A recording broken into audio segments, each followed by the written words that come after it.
నిన్న టీవీ5 మూర్తి అంటున్నాడు లడ్డు మీద 600 పేజీల ఛార్జ్ షీట్ వేశారు, ఇకైతే అయిపోయింది అయిపోయింది. ఎందుకు అయిపోద్దయా? ఎందుకు అయిపోద్ది?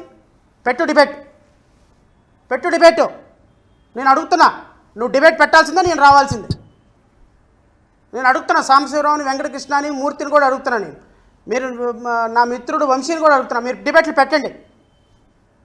లడ్డు మీద ఎవరు ఏ పందికొవ్వు కలిసింది, ఎద్దు కొవ్వు కలిసింది, ఎక్కడ కలిసింది, ఏ వైసీపీ నాయకుడు దాంట్లో నిందితుడిగా ఉన్నాడు, ఏ వైఎస్ఆర్ కాంగ్రెస్ పార్టీ దాంట్లో ఉందో ప్రజలకు తెలియాలి.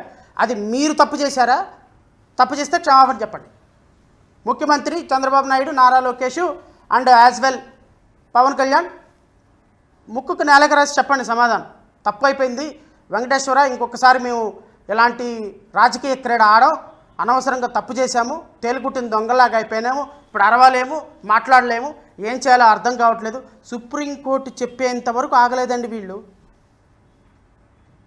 ముఖ్యమంత్రిని సుప్రీంకోర్టు మందలించింది, మీరు ఏ ఆధారాలతోటి మాట్లాడుతున్నారో ఆగండి, సిట్ వేసాము, సిట్ ఫైండింగ్ వచ్చిన తర్వాత మాట్లాడండి, అప్పటిదాకా మీరు మాట్లాడొద్దని చెప్పిన దాకా ఈ దుర్మార్గులు మాట్లాడుతూనే ఉన్నారు.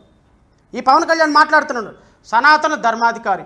ఈ లడ్డూను తీసుకొచ్చి సనాతన ధర్మం అనేటువంటి ఒక అంశాన్ని ప్రజల్లోకి రుద్దే ప్రయత్నం చేసినప్పుడు సనాతన ధర్మం అభాస్పాలు అవ్వలేదా? ఇప్పుడు నీ వల్ల నువ్వు సనాతన ధర్మాధికారి కాదు, సనాతన అధర్మాధికారి. నువ్వు డిబేట్లు పెట్టండి. ఈరోజు డిబేట్లు పెట్టాల్సిందే, రాష్ట్ర ప్రజలకు వాస్తవాలు తెలియాల్సిందే. వైఎస్ఆర్ కాంగ్రెస్ పార్టీ తప్పు చేసిందా, తెలుగుదేశం పార్టీ తప్పు చేసిందా? వైఎస్ఆర్ కాంగ్రెస్ పార్టీలో అడల్ట్రేషన్ జరిగిందా, తెలుగుదేశం పార్టీ అధికారంలో ఉండగా అడల్ట్రేషన్ జరిగిందా? ఇవి ఏది జరిగింది? తిరుమల తిరుపతి దేవస్థానంలో అపవిత్రం జరిగిందా, జరగలేదా? ప్రజలు, ఆంధ్రప్రదేశ్ రాష్ట్ర ప్రజలు, దేశ ప్రజలు, ప్రపంచంలో ఉన్న భక్తులు, they people should know what had happened exactly. నేను చెప్తున్నా, జనసేనకి, తెలుగుదేశానికి తిరుమల తిరుపతి వెంకటేశ్వరుడి యొక్క శాపం మీరు మీ పార్టీలని కడ వరకు వెంటాడుతారు. I'm telling you. మీరు ఈరోజు ఆడిన రాక్షస క్రీడ ఈ రాష్ట్రంలో, ఆంధ్రప్రదేశ్ రాష్ట్రంలో మిమ్మల్ని నిలువ నీడ లేకుండా చేస్తుంది. మీరు కావాలంటే చూసుకోండి.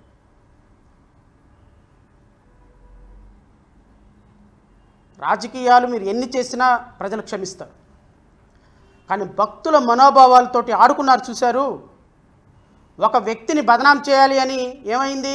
మీరే పడిపోయినారు మీ గోతులో మీరే. ఒక పార్టీని బదనాం చేయాలని ఏం చేశారు? మీ గోతులో మీరే పడిపోయినారు. ఈరోజు సోషల్ మీడియా మొత్తం పచ్చి బూతులు తిడుతోంది.